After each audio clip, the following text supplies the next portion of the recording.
ഈ സീസൺ IPLൽ മുംബൈ ഇന്ത്യൻസിന് അത്ര മികച്ച ഒരു തുടക്കമല്ല ഇതുവരെ ലഭിച്ചിരിക്കുന്നത്. സീസണിൽ കഴിഞ്ഞ 3 മത്സരങ്ങളിൽ 3ലും തോറ്റ പോയിന്റ് പട്ടികയിൽ അവസാന സ്ഥാനക്കാരായാണ് ഹാർദിക് പാണ്ഡ്യയുടെ മുംബൈ ഇന്ത്യൻസ് ഇപ്പോൾ നിൽക്കുന്നത്. ക്യാപ്റ്റൻസിയുടെ പേരിൽ ടീമിനകത്തും പുറത്തും ഹാർദിക് പാണ്ഡ്യ വിമർശനങ്ങൾ ഏറ്റുവാങ്ങുകയാണ്. കഴിഞ്ഞ വർഷം ഗുജറാത്ത് ടൈറ്റൻസിനെ ഫൈനലിലെത്തിച്ച ഹാർദിക് പാണ്ഡ്യയെ ഈ വർഷം മുംബൈ ഇന്ത്യൻസ് തങ്ങളുടെ നായകനാക്കി ടീമിലേക്ക് എത്തിക്കുകയായിരുന്നു. എന്നാൽ ടീമിന്റെ ക്യാപ്റ്റനായിരുന്ന രോഹിത് ശർമ്മയെ മാറ്റി നിർത്തിയതിനെതിരെയാണ് ആരാധകരുടെ രോക്ഷം ഉയർന്നിരിക്കുന്നത്. എല്ലാ മത്സരങ്ങളിലും ഹോം സപ്പോർട്ട് ഉൾപ്പെടെ ഹാർദിക് പാണ്ഡ്യയ്ക്ക് എതിരാകുന്ന ഒരു കാഴ്ചയാണ് കഴിഞ്ഞ 3 മത്സരങ്ങളിലും കണ്ടത്. അവസാന മത്സരത്തിൽ ഹോം ഗ്രൗണ്ടിൽ ഇറങ്ങിയപ്പോഴും മുംബൈ ഇന്ത്യൻസ് നായകൻ ഹാർദിക് പാണ്ഡ്യയ്ക്ക് നേരെ കൂവലും പരിഹാസവും ഉണ്ടായിരുന്നു.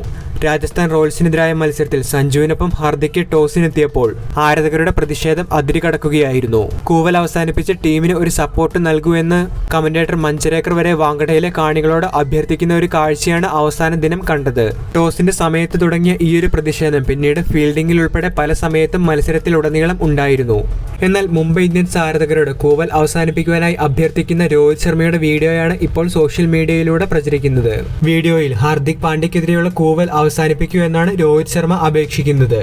എന്നാൽ ക്യാപ്റ്റൻസിയിലുണ്ടായ ഈ ഒരു മാറ്റത്തിന്റെ പേരിൽ ഹാർദിക് പാണ്ഡ്യയെ ഇങ്ങനെ ഉപദ്രവിക്കുന്നത് ശരിയല്ല എന്ന രീതിയിലുള്ള പോസ്റ്റുകളാണ് സോഷ്യൽ മീഡിയയിൽ ഇപ്പോൾ പ്രചരിക്കുന്നത്. മുൻ ഇന്ത്യൻ താരങ്ങൾ ഉൾപ്പെടെ ഹാർദിക് പാണ്ഡ്യയ്ക്ക് അനുകൂല പ്രതികരണങ്ങളുമായി രംഗത്തെത്തുമ്പോൾ മുംബൈ ഇന്ത്യൻസ് ടീമിന്റെ ഭാഗത്തു നിന്നും വ്യക്തമായ ഒരു പ്രതികരണം കൂടി ഇന്നലെ പുറത്തു വന്നിട്ടുണ്ട്. ക്യാപ്റ്റൻസിയിൽ മാറ്റം ഉണ്ടാകില്ല എന്നുള്ള സൂചനയാണ് ടീം മാനേജ്മെന്റ് ഇപ്പോൾ നൽകിയിരിക്കുന്നത്. ടീം ആദ്യ 3 മത്സരങ്ങളും തോറ്റ സാഹചര്യത്തിൽ ഹാർദിക്കിന് പകരം രോഹിത്തിനെ വീണ്ടും ക്യാപ്റ്റൻസി സ്ഥാനത്തേക്ക് കൊണ്ടുവരണം എന്ന തരത്തിലുള്ള ആരോപണങ്ങൾ ഉയർന്നിരുന്നു. എന്നാൽ ഇതിനെയെല്ലാം പൂർണ്ണമായി തള്ളിക്കളഞ്ഞിരിക്കുകയാണ് ഇപ്പോൾ ടീം മാനേജ്മെന്റ്. വരും മത്സരങ്ങളിലും ക്യാപ്റ്റനായി ഹാർദിക് പാണ്ഡ്യ തന്നെ തുടരും എന്നുള്ള സൂചനയാണ് ഇപ്പോൾ മുംബൈ ഇന്ത്യൻസ് നൽകിയിരിക്കുന്നത്.